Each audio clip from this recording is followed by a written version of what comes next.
Assalamualaikum warahmatullahi wabarakatuh. Perkenalkan, kami dari kelompok 4 Psikologi Kognitif B akan mempresentasikan materi kami mengenai short-term memory dan working memory. Kelompok 4 beranggotakan Salsa Nabila, Zakia Zara Amanda, dan Dinda Tamara Putri. Pada materi kali ini terdapat 6 topik pembahasan.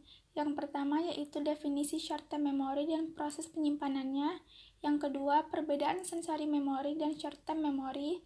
Yang ketiga, durasi short-term memory.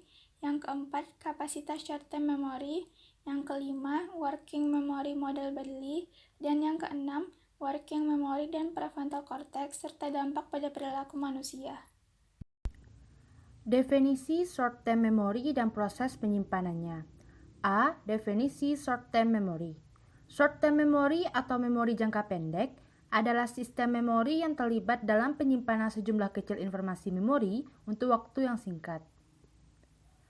Memori jangka pendek memiliki fungsi yang sangat penting dalam kehidupan, yaitu sebagai tempat penyimpanan transitori yang artinya tidak hanya menyimpan informasi, tetapi dapat mentransformasikan serta menggunakan informasi tersebut dalam menghasilkan suatu respon atau stimulus. B. Proses penyimpanan pada short-term memory. Proses penyimpanan memori pada STM atau memori jangka pendek dimulai dari diterimanya informasi atau stimulus dari panca indera yang direkam pada memori sensori individu. Setelah terjadinya proses selektif untuk memilah informasi penting dari stimulus yang masuk ke memori sensori, informasi tersebut lalu diteruskan ke dalam STM atau memori jangka pendek.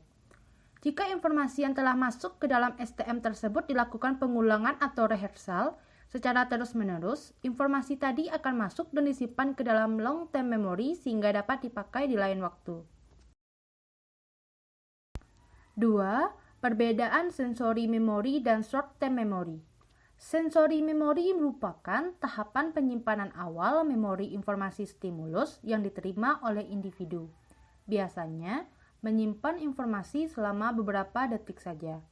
Short-term memory merupakan tahapan kedua penyimpanan memori informasi stimulus setelah dilakukan proses selektif.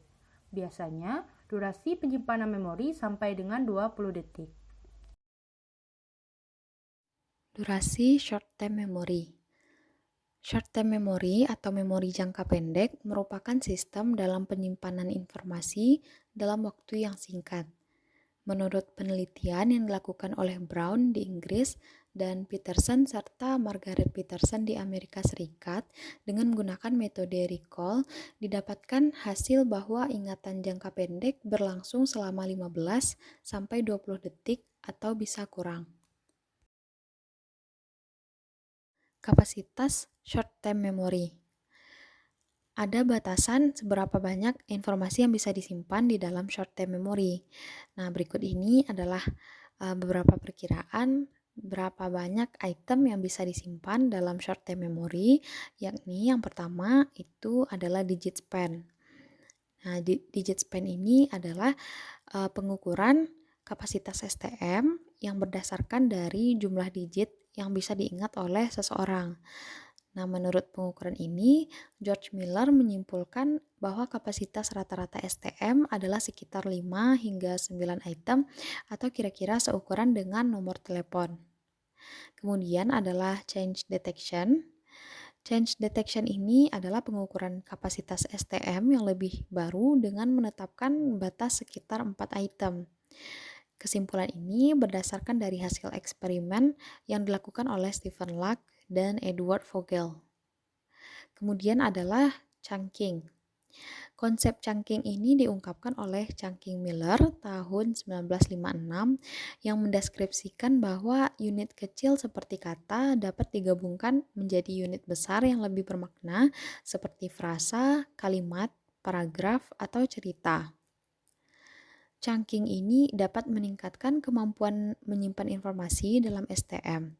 Individu bisa mengingat urutan 5-8 kata yang tidak berhubungan dengan mengatur kata-kata tersebut membentuk kalimat yang bermakna sehingga kata itu bisa saling terkait satu sama lain, meningkatkan rentang ingatan menjadi 20 kata atau lebih. Kemudian adalah pengukuran Alvarez dan Kavanagh.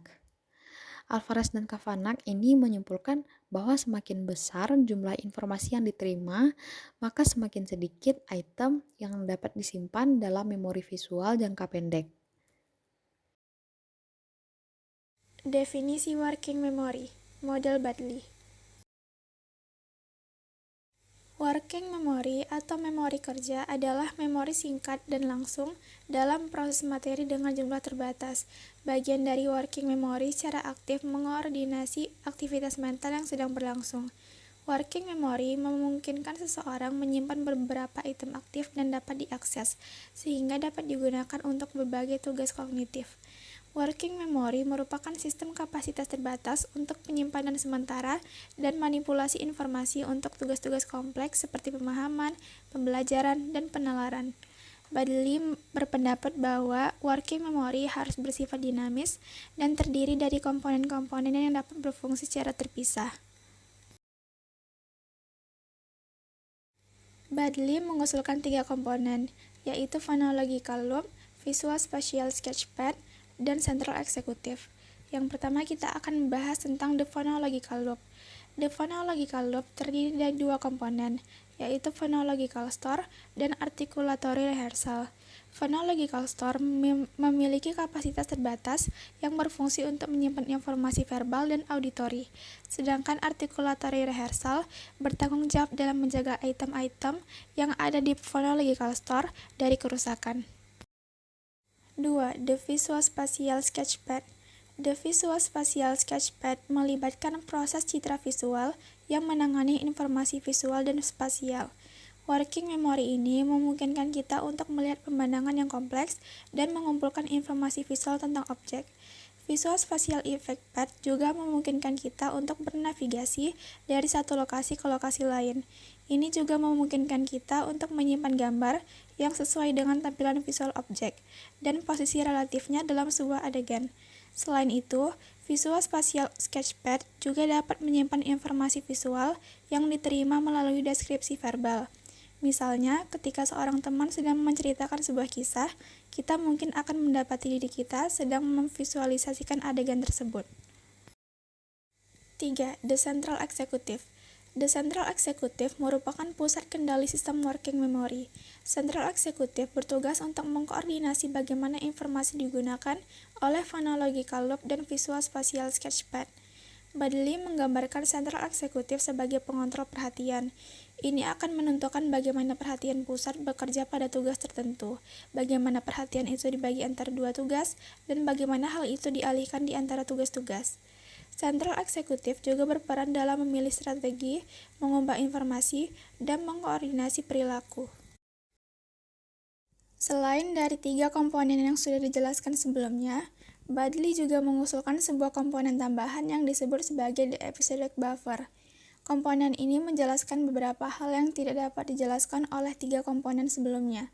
Episodic buffer ini berfungsi sebagai tempat penyimpanan sementara yang dapat menyimpan dan menggabungkan informasi dari phonological loop, Visual Spatial Sketchpad, dan long-term memory. Episodic buffer ini juga secara aktif memanipulasi informasi sehingga individu dapat menafsirkan pengalaman sebelumnya, memecahkan masalah baru, dan merencanakan kegiatannya di masa depan. Working memory dan prefrontal cortex, dampak pada perilaku manusia. 1. Efek kerusakan pada korteks prefrontal. Kasus kerusakan korteks prefrontal terjadi pada Phineas Gage yang menyebabkan terjadinya perubahan pada perilakunya. Pada 13 September 1848, Gage mengalami kecelakaan kerja parah yang merusak otaknya. Batang besi sepanjang 3 kaki 7 inci dan lebar 1,25 inci menembus pipi kirinya dan keluar melalui bagian atas kepalanya. Hal ini menyebabkan kerusakan pada lobus frontalnya. Hebatnya, Gage selamat. Namun, kecelakaan tersebut telah mengubah kepribadian Gage dari warga negara yang terhormat menjadi orang dengan kontrol impuls yang rendah, memiliki kemampuan perencanaan yang buruk, dan keterampilan sosial yang buruk. Laporan tentang Gage kemudian memunculkan gagasan bahwa lobus frontal terlibat dalam berbagai fungsi mental, termasuk kepribadian dan perencanaan. 3. Dinamika neural dari working memory. Mark Stokes menyatakan bahwa informasi dapat disimpan oleh perubahan jangka pendek dalam jaringan saraf, seperti yang ditunjukkan pada gambar. Gambar A menunjukkan status aktivitas, di mana informasi yang akan masuk menyebabkan sejumlah neuron yang ditunjukkan oleh lingkaran biru menjadi menyala. Hal ini menyebabkan keadaan sinaptik, di mana beberapa koneksi antar neuron yang ditunjukkan oleh garis biru diperkuat seperti yang terlihat pada gambar B. Stokes menyebut perubahan konektivitas ini sebagai activity silent working memory yang berlangsung hanya beberapa detik. Gambar C menunjukkan aktivitas saat memori berhasil didapatkan.